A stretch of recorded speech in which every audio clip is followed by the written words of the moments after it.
High on the lonely hill where Waverly Hills Sanatorium rots under the black sky, there is a room sealed in whispered fear. Room 502. Nurses once worked here tirelessly, until death seeped through the walls. In 1928, a young nurse was found hanging from the overhead light fixture, swinging silently in the stale air. They said she was pregnant, unmarried, and humiliated. But those who dared investigate later felt something worse. The walls themselves seemed to breathe with sorrow. They say even now, if you press your ear against the door, you can hear the rope creaking, and a faint voice crying for help from a place where no living thing should remain. In 1973, a rookie nurse took a dare. They told her room 502 was cursed, but she laughed it off. On her first overnight shift, she patrolled the abandoned floors. Her flashlight flickered weakly against the darkened walls, revealing old gurneys rusting where patients once screamed. As she passed 502, she heard a knock. 3 slow, deliberate bangs from the other side of the door. No one else was in the building. Her breath froze in the air as she touched the doorknob, and felt it burning hot, as if someone, or something, was gripping it from the other side, trying to break free. That same night, the nurse tried to sleep in the dusty break room, but an icy gust woke her. She sat up to see the door slowly creaking open, though no footsteps approached. Then came the pain, sharp burning scratches tearing across her back. She screamed and fled to the bathroom mirror. Under the harsh buzzing light, she saw 3 bleeding claw marks raked diagonally across her spine, too deep to be self-inflicted. They said room 502 marked her, claimed her, and warned her that she was not welcome among the restless dead. The nurse returned the next night, shaken but determined. She left her flashlight in the break room and kept her eyes away from room 502. But every 20 minutes, the sound returned. Slam! The door, 502, would fly open and crash shut with no one near it. Security footage later showed the door yanking itself inward, violently, as if pulled by something unseen. No air pressure, no wires, just a force that seemed angry. When she finally approached the room with trembling hands, the door opened by itself, and she saw something inside. Something crawling across the ceiling, human-shaped but wrong. She ran, but the sound of the door slamming shut behind her still echoes in her ears to this day. The nurse tried to leave her post. She packed her things, ready to quit, but something wouldn't let her. That night, footsteps echoed behind her down the hallway. When she turned, there was nothing. She kept walking, faster. The lights began to flicker, then every bulb burst in a rain of glass. She sprinted, but room 502 stood open ahead. A voice whispered inches from her ear, "Don't leave me." Her legs froze. A ghostly figure floated out of the room. The same nurse from 1928, her head twisted unnaturally, eyes black pits of endless sorrow. The new nurse screamed as a shadow pulled her toward the open room. She blacked out and woke outside the hospital, barefoot, shivering, and forever changed. She never spoke of it again. Decades later, room 502 remains locked to the public, but ghost hunters and thrill seekers still break in, drawn by the legend. Some claim to hear weeping inside. Others speak of hands grabbing their legs, of breath against their necks when no one is there. One man went in live on stream, and the video shows him screaming, then freezing, eyes wide as something invisible yanked him back. The footage cut to static. He was found unconscious outside the building, fingernails torn, eyes bloodshot, whispering, "She's still in there." Waverly Hills stands tall, but room 502 waits patiently. It's always waiting for the next visitor who stays too long.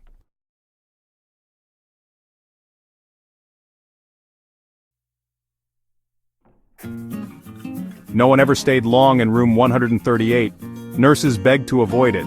Patients in nearby rooms scratched at their walls just to drown out the screams.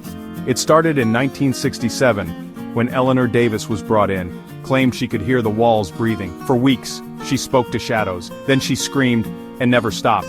Her jaw dislocated, her tongue split down the middle, and yet, her voice grew louder. On the 43rd night, her screams just stopped. When staff opened the room, Eleanor was gone. No body, no blood, just claw marks burned into the floorboards and the walls leaking something black. They sealed the room in concrete.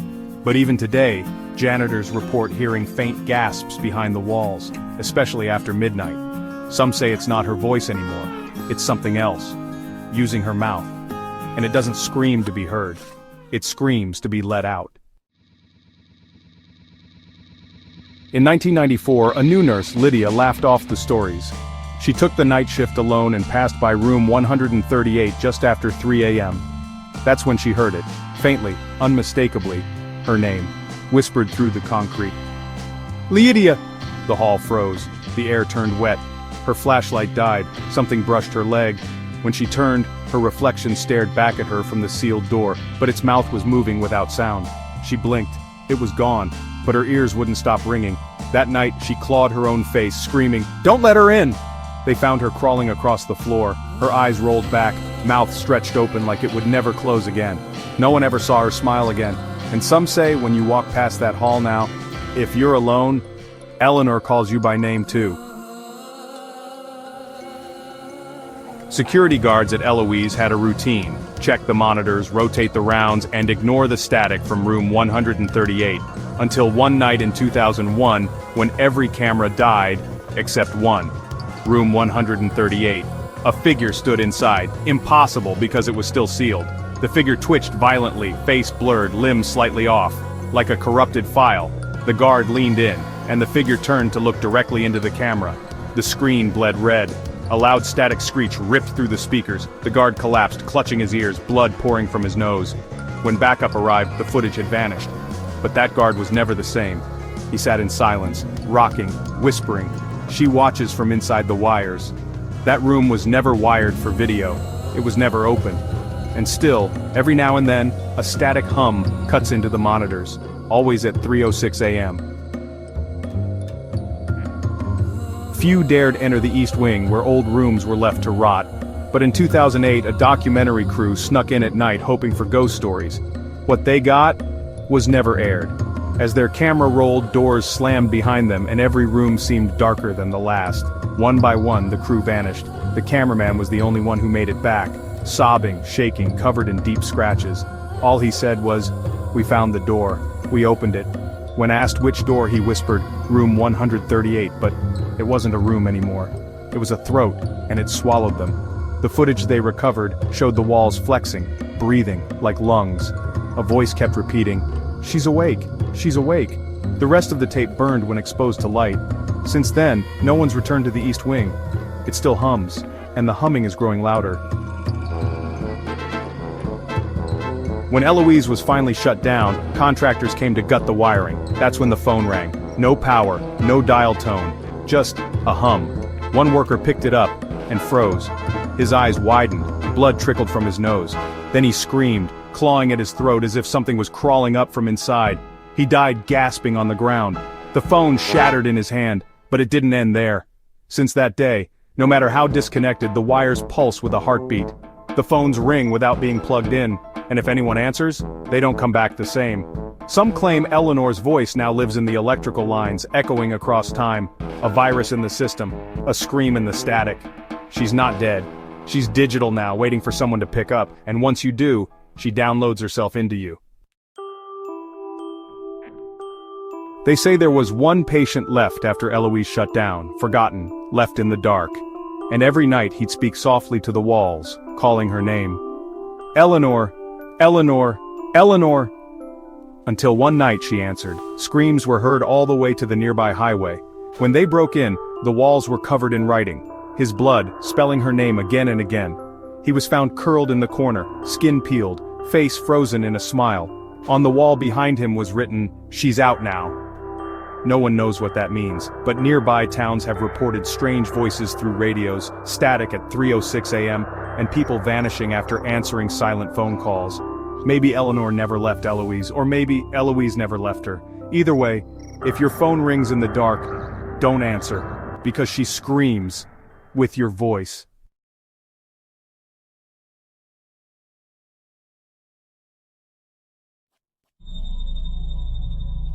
November 17, 1981. The Manila Film Center was under urgent construction for the International Film Festival. Hundreds of workers, non-stop shifts. Then, a crash. At 3 a.m., a scaffold collapsed inside. Dozens of workers were buried alive under quick-drying cement. Their screams, real, raw, desperate, echoed through the unfinished halls. But officials ordered silence. Media blackout. Instead of rescue, the concrete kept pouring. They buried the living to stay on schedule. People claimed they heard pounding from within the walls for days. But no one stopped the construction. The floor was smoothed. The screams faded, but they never really stopped. The film center was completed, but its foundation held more than steel.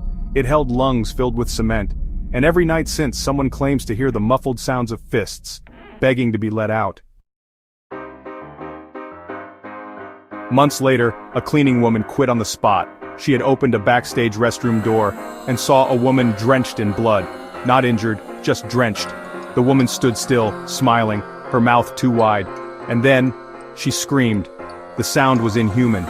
Like 20 voices screaming at once from one throat. Lights burst, the mirrors shattered without touching, the cleaning woman fainted.